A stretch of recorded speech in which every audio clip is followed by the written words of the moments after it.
राज्यातील राजकारणात पुन्हा एकदा भूकंप होणार असल्याचा दावा शिवसेना ठाकरे गटाचे खासदार संजय राऊत यांनी केलाय. महायुतीमधील राष्ट्रवादी काँग्रेस आणि शिंदेच्या शिवसेनेतील किती आमदार भाजपमध्ये प्रवेश करणार याचा थेट आकडाच राऊतांनी जाहीर केलाय. हा पक्ष प्रवेश कधी होणार याचे मोठे संकेतही त्यांनी दिलेत. यासोबतच संजय राऊत यांनी शिवसेना आणि राष्ट्रवादी काँग्रेस पक्षाचा सर्वोच्च न्यायालयात सुरू असलेल्या खटल्यावरही भाष्य केले. देशातील संविधानिक संस्था या भाजपच्या अधीन झाल्याचा गंभीर आरोप राऊतांनी केलाय. सर्वोच्च न्यायालय आणि केंद्रीय निवडणूक आयोगावर राऊतांनी जहरी टीका केली आहे. संजय राऊत पत्रकार परिषदेत नेमकं काय म्हणाले ते पहा. मी वारंवार आपल्याला हे सांगतो, त्यांचे एक स्वतंत्र पक्ष आहे. सुनित्राताई पवार त्या पक्षाच्या राष्ट्रीय अध्यक्ष आहेत. अजितदादा पवार यांच्या नंतर प्रफुल्ल पटेल, सुनील तटकरे हे अजितदादांचे सहकारी.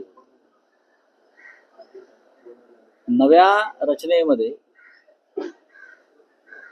सुनित्राताई पवारांचे ते सहकारी असतीलच असं नाही, आणि त्यांच्या पक्षाच्या अंतर्गत बाबींवरती दुसऱ्या पक्षांना का बोलावं हा माझा कायम प्रश्न आहे. त्यांनी काय पत्र लिहिलं हा त्यांचा प्रश्न.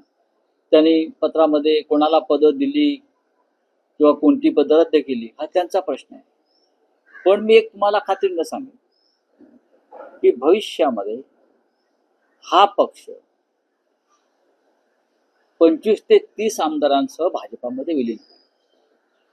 त्याचं नेतृत्व कोणाकडे असेल ते मी आत्ता सांगत नाही तुम्हाला.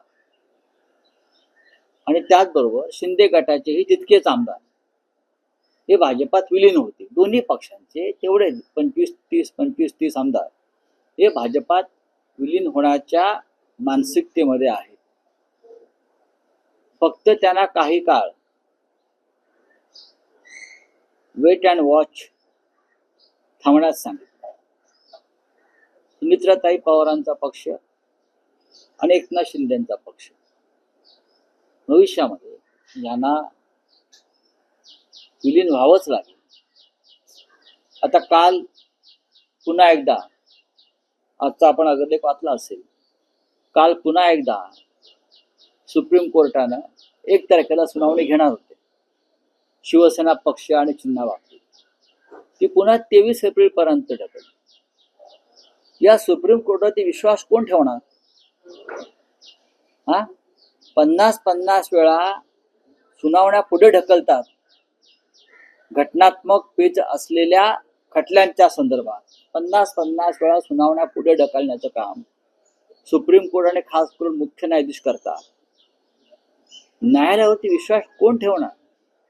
ही न्यायालय म्हणजे अमित शहा आणि नरेंद्र मोदी यांचे गुलाम झालेले. तुम्हाला सलग 1 दिवस सुनावणी घेऊन निर्णय देता येत नाही घटनात्मक पेच प्रसंगातल्या निर्णयावर. आता 23 तारखेला परत पुढली तारीख देणार. जस्टिस सूर्यकांत असतील किंवा त्या आधीचे सर्व सरन्यायाधीश असतील, त्यांची मानसिकता आणि त्यांनी दबावाखाली घेतलेले निर्णय या बाबतीत आता एक फेरविचार, पुनर्विचार आणि पुनरावलोकन होण्याची गरज आहे. अग्रलेखात तुम्ही म्हटलं आहे आणि न्यायाधीश यांचंही विधान आहे की न्याय व्यवस्था ही राजकारण्यांच्या किंवा केंद्रीय सत्तेच्या दबावाखाली. नक्कीच आहे.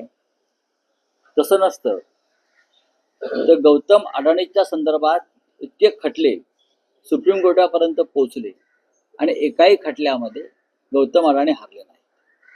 एकाही खटला.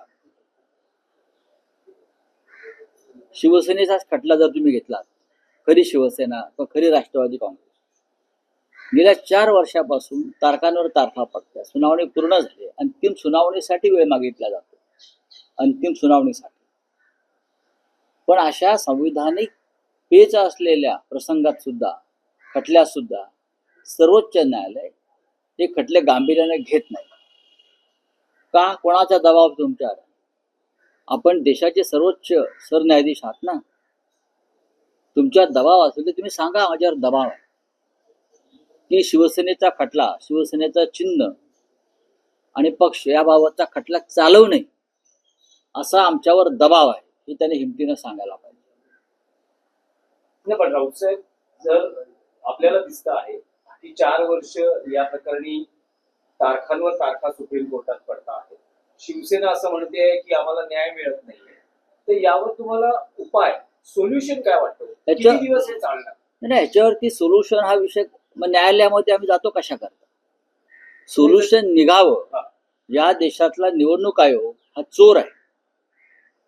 या देशातला निवडणूक आयोग हा चोर आहे.